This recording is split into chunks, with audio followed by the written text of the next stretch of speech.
Le Tchad est-il au bord de l'implosion sociale? Vous êtes nombreux à avoir répondu à notre question de la semaine. Mention spéciale aux Tchadiens, beaucoup ont donné leur avis. Après la grève des transporteurs, les fonctionnaires ont arrêté le travail, la loi de finances est l'objet de toutes les colères.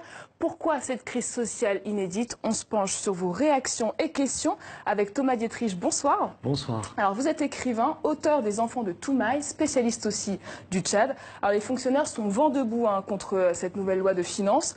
Pour Al-Blama Emat de Yaoundé, cette grogne sociale est l'aboutissement de la dérive managériale des recettes pétrolières. Aoumar Amouche de Bamako ajoute même que quand tout allait bien, on dépensait sans penser à demain. Comment en est-on arrivé à cette crise sociale? Mais je pense qu'ils ont tout à fait raison. Au Tchad, aujourd'hui, on a une sorte de concours Lépine où le gouvernement redouble d'imagination pour prendre des mesures d'austérité. Vous avez eu la baisse du salaire des fonctionnaires de 5 à 40%. Le triplement de l'impôt sur le revenu, la hausse des prix à la pompe, c'est quand même un comble pour un pays pétrolier, l'augmentation des frais d'inscription pour les étudiants. Et à côté de ça, effectivement, le Tchad est un pays pétrolier, est un pays riche. Depuis le début de l'exploitation pétrolière en 2003, il y avait 1,3 à 1,5 milliard de dollars qui rentraient dans les caisses de l'État tchadien. Qu'a-t-on fait de cet argent? Qu'a-t-on fait de cet argent du peuple qui aurait dû construire des écoles, des hôpitaux, des routes et qui n'a finalement rien fait puisque le Tchad est avant-dernier au classement de l'indice de développement des Nations Unies.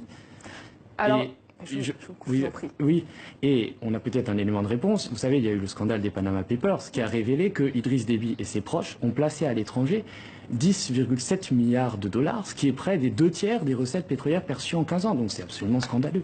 Alors justement, Abbas Abchen Abdoulaye du Maroc apporte toutefois une nuance. Le gouvernement a fait profiter au peuple tchadien lorsque la vache était grasse. Maintenant qu'elle est maigre, il ne faut pas contester. Qui a vraiment profité de cette manne pétrolière?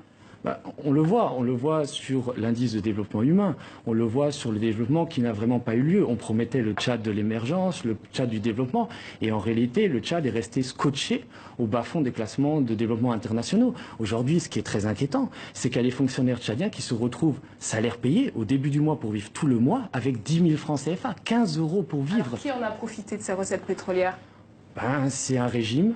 C'est les proches au pouvoir, mais on ne peut pas dire que la majorité des Tchadiens, et on peut le regretter, aient profité de cette manne. Et c'est forcément regrettable. Alors sur le dossier des fonctionnaires, Koyanouba Arnaud N'Djamena dit « L'État doit assurer un audit des diplômes afin d'éradiquer les emplois fictifs ». Alors on le sait, la fonction publique est un secteur très dominant au Tchad. Est-ce qu'il y a eu des dérives? Alors effectivement, au lieu de demander des efforts à tous les fonctionnaires, il faudrait peut-être commencer par voir là où le bas blesse, c'est-à-dire les faux diplômes. Le fait que des fonctionnaires, je crois que dans la fonction publique, il y a 15% des fonctionnaires qui occupent plusieurs postes. Donc peut-être commencer par ça. Des gens complètement analphabètes qui se retrouvent à des postes de directeur. Peut-être il faudrait commencer par ça pour résoudre la crise. Alors pour Frédéric Voïna-Mana de N'Djamena, au lieu de faire des économies sur la masse salariale, le gouvernement ferait mieux de revoir son train de vie et lutter contre la corruption. Pourquoi l'assainissement des finances publiques est primordial au Tchad? Tout simplement parce qu'il n'y a plus d'argent dans les caisses. Mais n'est-il pas trop tard? Vous savez, comme moi, que le régime d'Idriss Déby est en place depuis 1990. Ça fait 27 ans. Il y a eu 15 ans d'exploitation pétrolière. Et même le Tchad... Pour vous, il est trop tard? Oui, il me semble qu'il est trop tard. Je pense qu'il y a eu trop de dérives, trop de corruption. Et cette oppression économique qu'on a là se double d'une oppression politique. Puisque Amnesty International, Human Rights Watch ont parlé des dérives de l'État tchadien, des atteintes aux droits de l'homme. Et actuellement, les marches qui sont organisées par la société civile structurée autour de Mahamat Nouri Bédou sont systématiquement interdites. Il y a des élèves qui se font arrêter et qui se font garder à vue arbitrairement. Donc c'est vrai que le peuple tchadien, je pense, a atteint un point de non-retour et n'en peut plus de ce régime qui les opprime depuis tant d'années. Alors le régime justifie ces mesures d'austérité par les exigences imposées par le FMI. Alors pourquoi le FMI, la Banque mondiale, impose au gouvernement de faire des économies, se demande Abakar Mahamat Hassan de N'Djamena?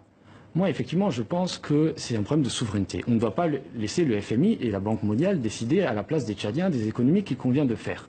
On l'a vu dans les années 90, ce que les plans d'ajustement structurel du FMI avaient fait, le chaos qu'ils avaient créé dans plusieurs pays d'Afrique. Sauf qu'en réalité, il n'y a plus d'argent dans les caisses. Et on ne peut pas décemment continuer à demander à la France ou à d'autres pays voisins de renflouer les caisses de l'État tchadien. Et Idriss Déby, qui s'est posé un peu comme l'héritier du panafricanisme, le nouveau Thomas Sankara, qui a vilipendé, sans doute à raison, le franc CFA. Quand on voit ses liens avec la France, ces liens presque incestueux, la base, le fait qu'il ait été sauvé à 2 reprises par les militaires français alors que des rebelles attaquaient N'Djamena, le fait qu'aujourd'hui 3000 soldats français campent à N'Djamena dans le cadre de l'opération Barkhane. Moi, il me semble que c'est un peu facile d'accuser l'étranger. Et Idriss Déby n'est peut-être pas l'homme qui a libéré les Africains de la France-Afrique, mais peut-être celui qui les a enchaînés un peu plus. Alors, passer à une autre question. L'implication du Tchad dans la guerre contre le terrorisme au Sahel a suscité aussi beaucoup de critiques. Moutawakil Ibn Gassama au Togo regrette qu'elle mobilise une grande partie du budget de l'État.